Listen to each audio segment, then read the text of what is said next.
Hello, welcome to episode 2 of All Time Greats RC. In this episode, I'm going to talk about the history of my sports card collecting and how I got started.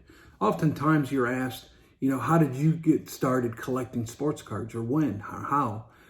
For me, I break it up into two moments in my life that really got the ball rolling for me. I'll start what I call is the sports card influence, or I guess we can also say the moment that the seed was planted. And that was in 1976. Back in that era, a lot of companies, cereal companies, would put baseball cards inside of the box. They would also, the main one was Hostess brand cupcakes or Twinkies. They would put baseball cards on the bottom of the boxes. And I remember vividly, have vivid memories of me as a kid cutting out those the baseball cards at a very young age. Now, I was born in 1970, so in 1976, I was 6 years old. I did not do a great job at cutting, but nonetheless, the seed was planted, and there was what I believe was a key moment in my life that really influenced me in the sports card collecting. Another key moment in my life was 1981. Back then, my dad would come home from work, and he would get paid on every Friday. He would get paid, and he would at times stop at the store, pick something up before he came home, and he would bring me a candy bar on Friday. And I knew that was a special time because it was Dad's payday. And if I wasn't grounded or if I wasn't in trouble, he would bring me a candy bar. And most of the time it was Rolos or Baby Ruths. Those were my favorite back at that time.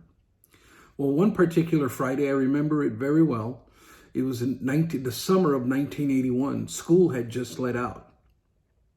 And my dad came home from work one particular Friday, and he didn't bring me a candy bar.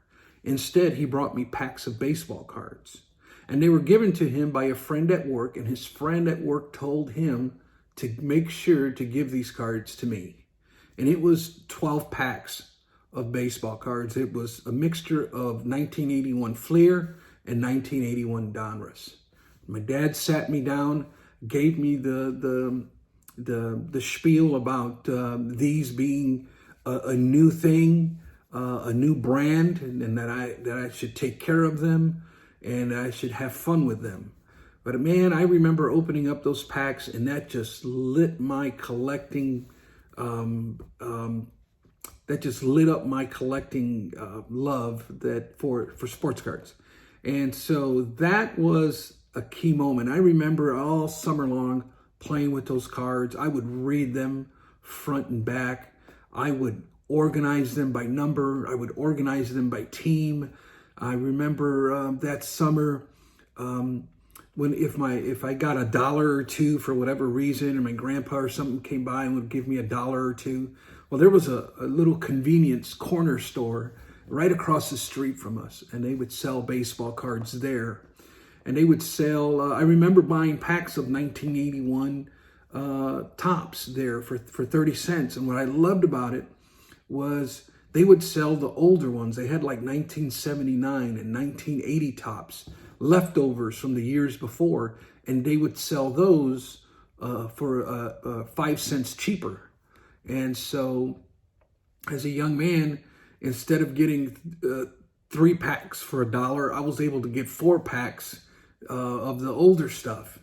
And I remember buying those cards, and all summer long, every time I got $1 or $2, I'd run straight across the street.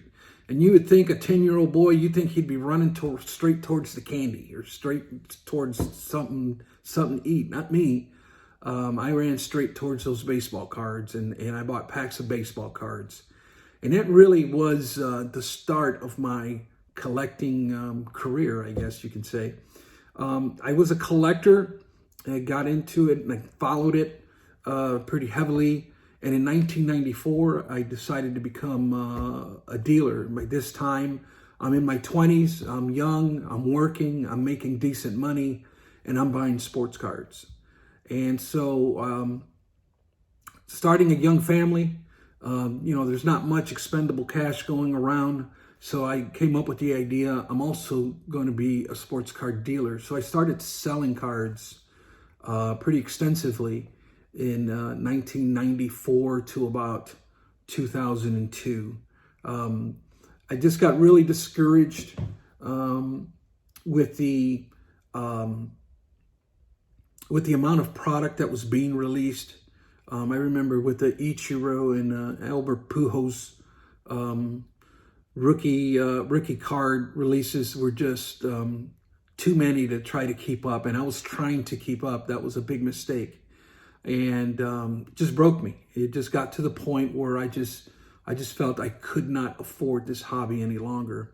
So around that started to pedal backwards. But then in 2003, LeBron came, and it just the parade of brands just did not stop. And it was around 2003, 2004, I decided that's it, I'm done completely. And unfortunately, what I did was, being a card dealer at that time, I took and I sold everything that I had to another dealer, and I kept maybe a small box of cards that I liked. It was nothing major, but maybe a couple dozen cards, and the rest of it I just dumped.